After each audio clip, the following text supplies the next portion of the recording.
Hello दोस्तों, welcome back to the channel. आज हम लोग ऑप्शंस के बेसिक डिटेल डिस्कस करेंगे। ऑप्शन ट्रेडिंग बेसिक क्या होता है और ऑप्शन के स्ट्राइक प्राइस कैसे डिराइव होते हैं, स्ट्राइक प्राइस का प्रीमियम कैसे डिराइव होता है, इन the money, eight the money, out of the money किसे कहते हैं, और बाइंग और सेलिंग में क्या डिफरेंस आता है और किन के पास ज़्यादा एज होता है। तो चलिए, आज ये करंट वीक का एक्सपायरी भी था 15 दिसंबर का। तो आज ऑप्शन चेन पे भी जाकर के आपको अच्छा से समझ में आएगा कि कैसे out of the money worthless zero expire होते हैं जिसमें टाइम डिके होता है। Option Greek, delta, theta, gamma, vega, उतना डिटेल में जाने का ज़रूरत नहीं है। मैं आज आपको एकदम सिंपल टर्म में आपको समझाने की कोशिश करूँगा कि कैसे ऑप्शंस काम करता है। तो पहले चार्ट पे चलते हैं, चार्ट पे देखते हैं एक्सपायरी आज कहाँ हुआ है। ये निफ्टी का स्पॉट चार्ट है।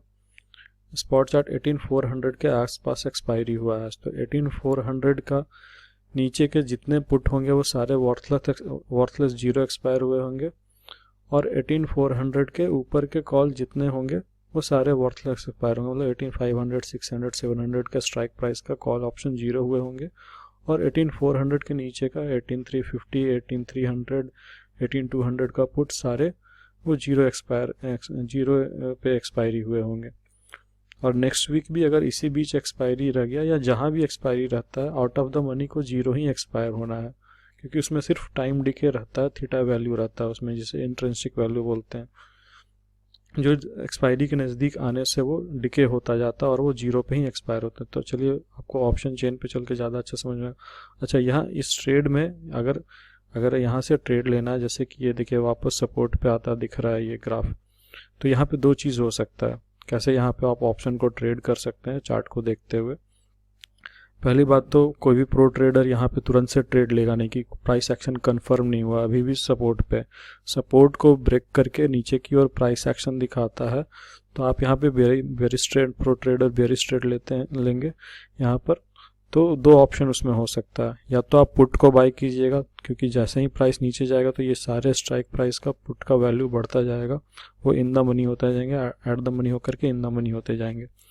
तो पुट ऑप्शन भी बाय कर सकते हैं। नहीं तो इनके या इस लेवल के ऊपर के जितने भी कॉल है, अगर ऑप्शन सेलिंग करना है आपको, तो वो कॉल ऑप्शन को आप सेल कर सकते हैं, क्योंकि वो जीरो एक्सपायर होने वाले हैं अगर एक्सपायरी इसके नीचे कहीं रहा तो ये दो तरीके से आप ट्रेड कर सकते हैं इसको। तो चलिए पहले ऑप्शन चेन पे चल करके आपको इन the money, eight the money, ये 15 दिसंबर का आज का एक्सपायरी का है। देखिए ये LTP लास्ट ट्रेडिंग प्राइस हुआ, ये जो प्राइस हुआ देखिए सारे एक्सपायर जीरो के आसपास हुए हैं, वर्थलेस एक्सपायर हुए। 18400 के आसपास आज मार्केट था। मैं आपको 18400 देखिए, ये है, ये एट द मनी है। 18400 के आसपास का एक्सपायरी हुआ, तो 18400 का इस साइड ये कॉल्स हो गए और इस साइड ये पुट हो गए। तो 18400 के ऊपर के जितने कॉल हो गए eight the money, out the money, ये आउट ऑफ द मनी हो गया, कॉल साइड में ये एट द मनी हो गया, और ये सारे आउट ऑफ द मनी हो गए। सिर्फ इन दी मनी में वैल्यू बचते हैं, इंट्रेंसिक वैल्यू बचते हैं, बाकी सारे वर्थलेस एक्सपायर होते हैं। उसी ठीक तरीके से पुट की तरफ मार्केट अगर आप डाउन साइड देखते हो, तो ये सारे इन द मनी हो गए, ये एट द मनी हो गया 18400 का, और ये जो प्राइस थे जो नहीं आए, ये सारे आउट ऑफ द मनी हो गए। तो ये सारे out of the money worthless expire हो गए, देख लीजिए। अभी मैं आपको नेक्स्ट वीक एक्सपायरी का ये ऑप्शन चेन दिखाता हूँ, तो उसमें देखिएगा इसमें कुछ ना कुछ वैल्यू रहते हैं उसमें, और ये जैसे जैसे एक्सपायरी नज़दीक आता है तो ये जीरो की ओर एक्सपायरी होने जाते हैं, वर्थलेस एक्सपायर होते हैं। मैं आपको 22 दिसंबर का दिखाता हूँ।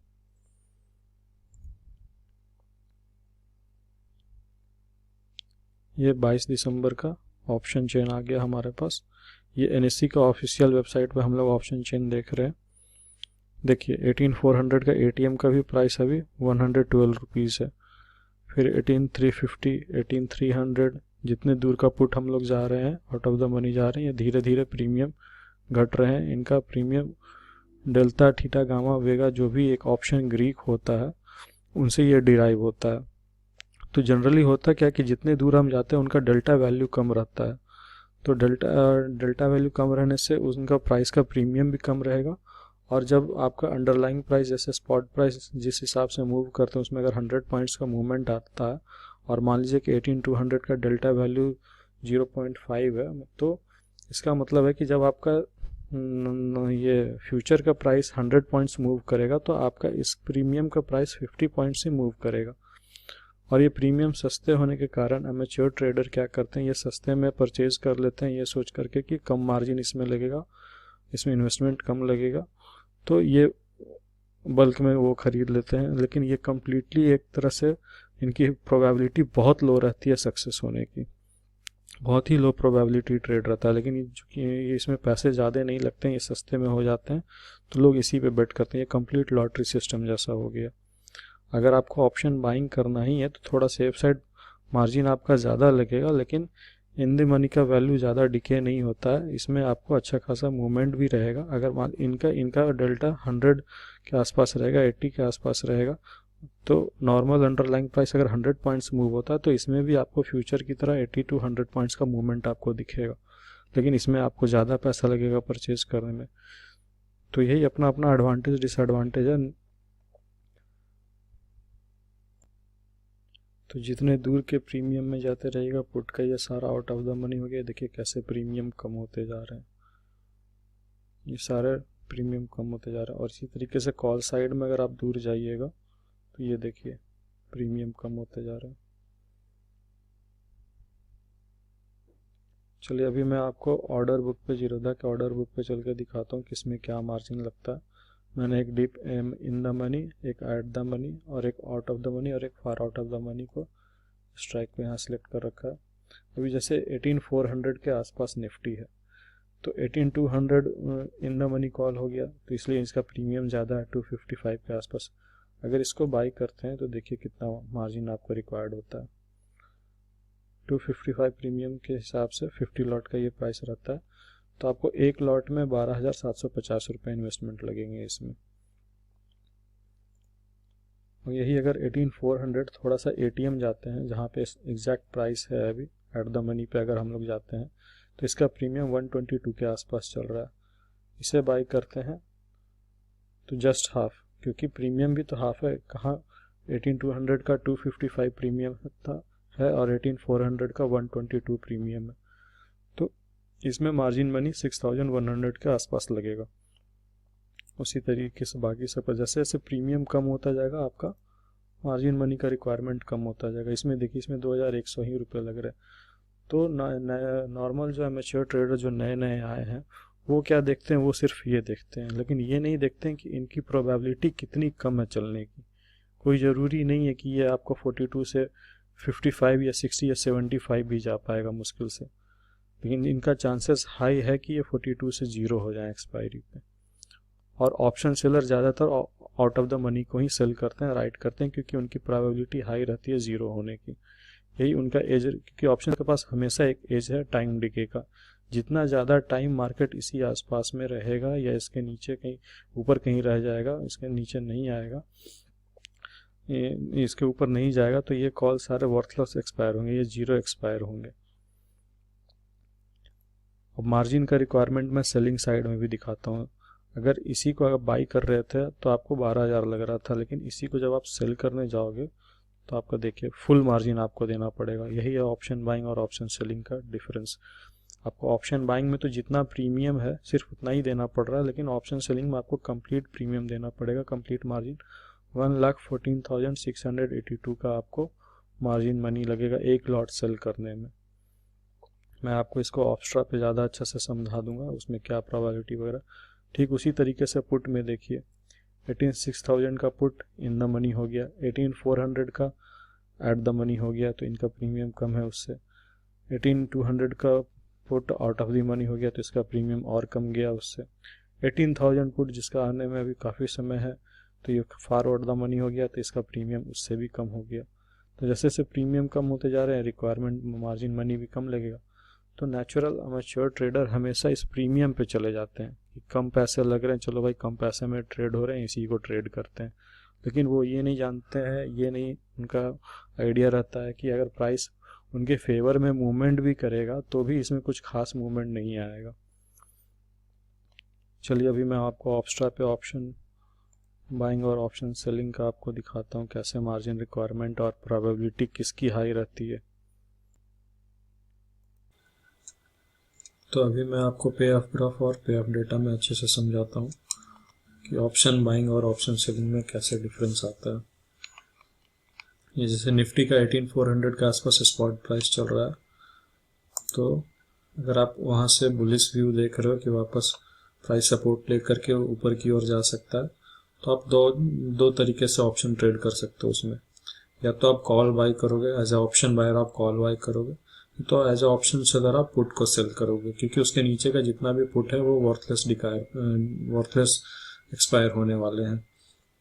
तो चलिए दोनों में क्या प्रोबेबिलिटी बनता है, क्या मार्जिन बनी लगता है, वो देख लेते हैं एक बार। मान लीजिए कि एज ए ऑप्शन बायर आप 18400 का, तो 18400 का अगर आप कॉल बाय करते हैं, जो कि 122 प्रीमियम है उसका, अभी मैं इसको बाय करता हूँ।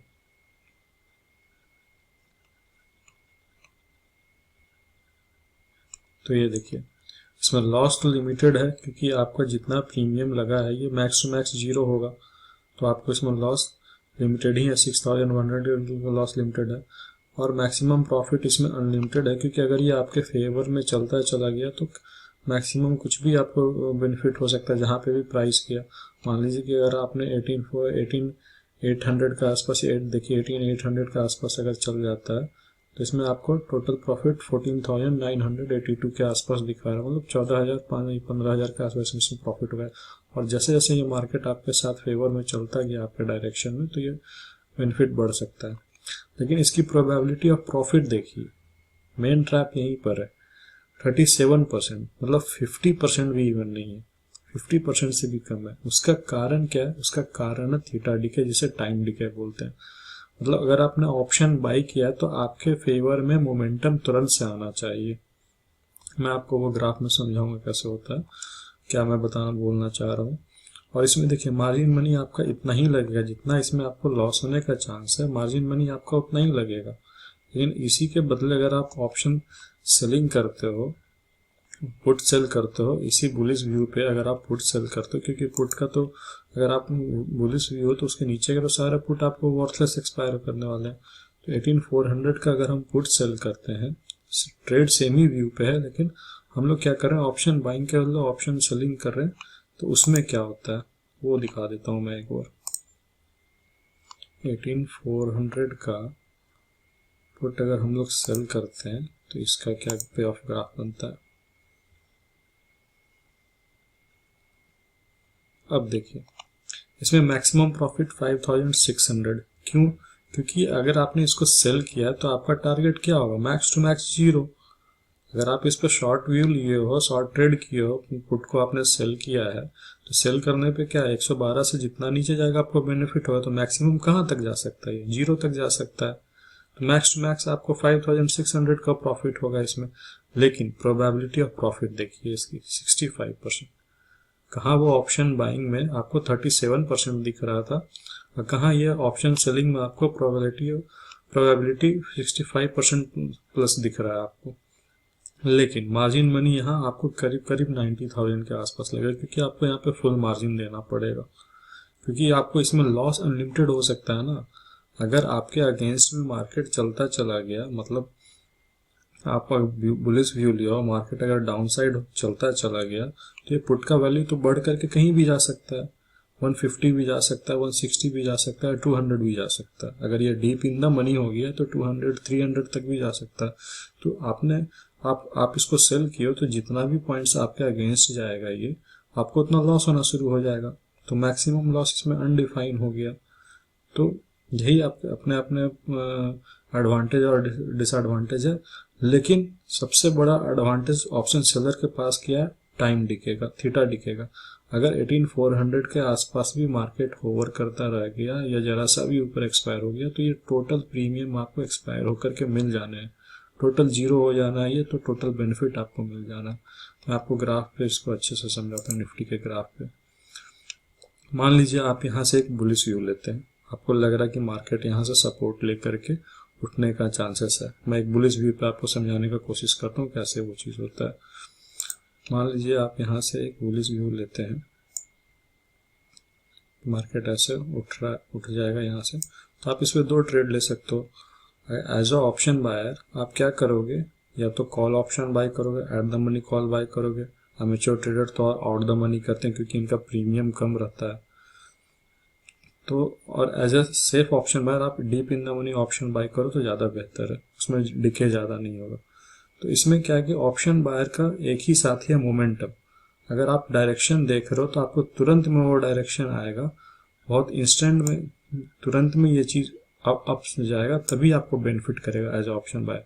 लेकिन अगर ये धीरे धीरे काफ़ी धीरे धीरे ऊपर जाएगा, थोड़ा साइडवेज होकर के फिर नीचे आ गया, फिर धीरे धीरे करके ऊपर जाएगा, तो जितना ज़्यादा टाइम लेगा ऊपर जाने में ये, उतना आपको उसमें डिके भी होता जाएगा, प्रीमियम डिके होता जाएगा। फिर आप बोलोगे कि मैंने तो डायरेक्शन भी सही कैच किया, पोजीशन भी सही लिया, लेकिन मेरा trade as a option buyer उतना सही चला नहीं, क्योंकि आपको टाइम लग गया ना वहाँ पे जाने में, आपको अच्छा खासा टाइम लग गया, पता चला तब तक एक्सपी आ गया। तो जितना उसमें टाइम डिके होना था उसमें टाइम डिके हो गया। लेकिन यही सारा चीज़ एज अ ऑप्शन सेलर को बेनिफिट करता है, क्योंकि अगर वो बुलिश व्यू लिया है तो वो क्या करेगा, इस लेवल के नीचे का जितना भी 18300 या 18350 का सारे पुट को सेल करेगा। तो उसके अगेंस्ट में सिर्फ एक ही चीज़ जा सकता है कि मार्केट अगर यहाँ से डाउन साइड आ जाए, वो भी अचानक से डाउन साइड आ जाए, तभी उसका प्रीमियम स्पाइक करेगा, तो उसको लॉस होगा।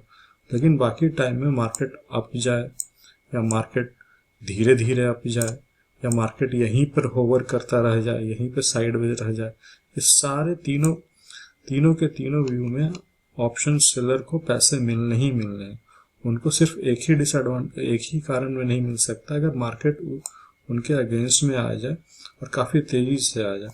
मान लीजिए यहाँ पे साइडवेज भी अगर रहता है या हल्का नीचे आकर वापस यहाँ पे आकर के एक्सपायर हो जाता है इसी आसपास में, तो भी उनको पूरा का पूरा प्रीमियम डिके मिल जाना है इसके नीचे का पुट का। तो यही मैं आपको कहना चाह रहा था कि ऑप्शन सेलर के पास हमेशा टाइम थीटा डिके का एक एज होता है, जिनके कारण उनकी प्रोबेबिलिटी ऑफ प्रॉफिट ज़्यादा रहती है। एक्सपायरी का मैं एक ग्राफ दिखाता हूँ आपको। स्टार्टिंग में एक्सपायरी में टाइम डिके थोड़ा धीरे रहता है, लेकिन जैसे जैसे एक्सपायरी नज़दीक आता है ये डिके फास्ट होता जाता है। जैसे वीकली एक्सपायरी में मान लीजिए आज थर्सडे था, आज पे एक एक्सपायरी हो गया, आपने देख लिया कि सारा वो out of the money zero expire हो गया, eight the money zero expire, सिर्फ इन द मनी में ही कुछ ना कुछ प्रीमियम का वैल्यू बचता है। तो मान लीजिए अब कल फ्राइडे है, तो फ्राइडे को कम रहेगा, मंडे को थोड़ा सा और डिके ज़्यादा रहेगा, लेकिन जैसे जैसे टाइम नज़दीक आता जाएगा नेक्स्ट थर्सडे का, नेक्स्ट वीकली एक्सपायरी का, ट्यूसडे, वेडनेसडे, थर्सडे, तो ये डिके उतना फास्ट होता जाएगा। तो ऑप्शन बायर को काफ़ी कुछ ध्यान में रखना पड़ता है। एक तो वो ज़्यादा आउट ऑफ द मनी में ट्रेड ना करें, इन द मनी में ट्रेड करें, जिसमें इंट्रिंसिक वैल्यू ज़्यादा रहता है, टाइम वैल्यू कम रहता है, तो उसमें डिके ज़्यादा नहीं होता है। दूसरी बात है कि एक्सपायरी के नज़दीक में अगर आ चुका है तो उस एक्सपायरी में ट्रेड करना वो अवॉइड करें, नेक्स्ट एक्सपायरी में ट्रेड करें, तो वहाँ डिके कम रहेगा। तो एज अ ऑप्शन बायर आपको और स्किल काफ़ी हार्ड चाहिए, काफ़ी शार्प स्किल चाहिए, तभी ऑप्शन बाइंग में पैसा बनेगा। लेकिन लोग क्या सोचते हैं कि ऑप्शन बाइंग में चलो मार्जिन कम लग रहा है, पैसा कम लग रहा है, चलो उसी में ट्रेड करते हैं, लेकिन वो ऑप्शन बाइंग करना इतना इजी नहीं है, उसमें प्रोबेबिलिटी हमेशा कम रहती है। और ऑप्शन सेलिंग में मार्जिन ज़्यादा लगता है, थोड़ा सा स्किल भी अच्छा होना चाहिए और पेशेंस बहुत ज़्यादा चाहिए ऑप्शन सेलिंग में। अगर आप ऑप्शन बाइंग में अगर आपको वेट करना पड़ गया, तुरंत से रिजल्ट नहीं दिखा आपको, तो मोस्ट प्रोबेबली आपके वो फेवर में नहीं जाने वाला है, वो आपके अगेंस्ट में ही जाने वाला है। देखिए इस इमेज में मैं आपको डिफरेंस समझाने का कोशिश करता हूँ क्या है क्या नहीं। एक शॉर्ट व्यू में बायर और सेलर के बीच में क्या डिफरेंस आता है। Buyer takes limited risk for unlimited reward. एक लिमिटेड रिस्क ही लेता है लेकिन रिवार्ड उसमें अनलिमिटेड रहता है, लेकिन वो कितने बार होता है। एज ए ट्रेडर अगर आपने ट्रेड कभी किया होगा ऑप्शन बाइंग में, तो आप खुद भी जानते हो कि बहुत कम ही बार ऐसा होता है। सेलर का क्या है, takes unlimited risk for limited reward. वो एक अनलिमिटेड रिस्क तो लेता है फॉर लिमिटेड ही रिवार्ड, लेकिन ज़्यादातर वो लिमिटेड रिवार्ड 90% टाइम्स वो मिल जाता है उसे। और ये जो अनलिमिटेड रिस्क है, या तो आप इसे एज ए स्टॉप लॉस लगा करके आप इसको कैपिंग कर सकते हो, नहीं तो इसको हेज करके आप कैपिंग कर सकते हो। Have to manage risk less than seller. Simple सी बात है, बायर को सेलर से रिस्क कम मैनेज करना पड़ता है, क्योंकि बायर ने जितना प्रीमियम दिया है 50 पॉइंट्स का, तो उसको 50 पॉइंट्स का ही लॉस होने का डर है ना, वो मैक्स टू मैक्स 0 हो जाएगा। लेकिन सेलर ने अगर 50 पॉइंट पर सेल किया है तो 50 पॉइंट से तो बढ़कर कहीं भी जा सकता है उसके अगेंस्ट में, जितना ऊपर जाएगा उसे उतना लॉस होगा। तो सेलर को मैनेज करना पड़ता है, रिस्क मैनेज करना पड़ता है मोर देन बायर से। Buyer pays only option value, buyer का जो ऑप्शन का वैल्यू रहता है सिर्फ उतना ही उसे मार्जिन पेमेंट करना रहता है उस ट्रेड के लिए। अगर 50 पॉइंट्स का प्रीमियम है और 50 पॉइंट्स का लॉट है, मैक्स टू मैक्स आपको 2500 ही लगेगा उसको ट्रेड करने में। लेकिन सेलर को क्या है, सेलर को कंप्लीट मार्जिन देना पड़ता है। कहाँ ऑप्शन बायर उस प्रीमियम को उस स्ट्राइक को एज ऑप्शन बायर 2500 में ट्रेड कर लिया, 2500 में ट्रेड कर लिया, लेकिन वही ऑप्शन सेलर को उस लिमिटेड प्रॉफिट के लिए ही उसे ट्रेड करने में आपको 1 लाख के आसपास लग जाएंगे मार्जिन बनी। अब ये देखिए सबसे लास्ट लाइन, सबसे इंपॉर्टेंट लाइन, जिसपे ज्यादातर रिटेल ट्रेडर या नए ट्रेडर ध्यान नहीं देते। 90% of the options expire worthless for buyer. 90% probability देख लीजिए, सिर्फ 10% ही वो सही से चल पाता है। 90% time of the option expire worthless for buyer. और यहाँ जस्ट अपोजिट है, यहाँ प्रोबेबिलिटी देखिए कितना हाई है। In more than 90% cases option sellers make money. Option seller छोटे छोटे ही पैसे बनाते हैं, लेकिन कंसिस्टेंट पैसे बनाते हैं। बाकी जो 10% टाइम उनको रिस्क मैनेज करना रहता है, या तो आप हेज करके मैनेज किए रहो या तो स्ट्रिक्ट स्टॉप लॉस मेंटेन करके मैनेज किए रहो।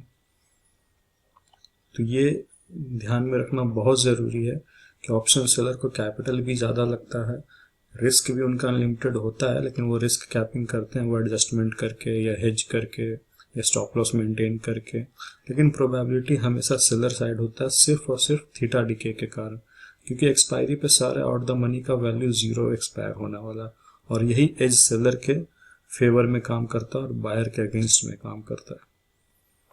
चलिए थैंक यू दोस्तों, मैं जितना कोशिश किया एक बेसिक आपको रफ आइडिया देने का। चैनल को लाइक एंड सब्सक्राइब करें, और जो भी आपका डाउट है, जो भी मेरे से कुछ छूट गया या मैंने नहीं कवर कर पाया या आपको जहाँ कहीं भी डाउट है, तो आप कमेंट सेक्शन में कमेंट करके पूछ सकते हैं। Thank you.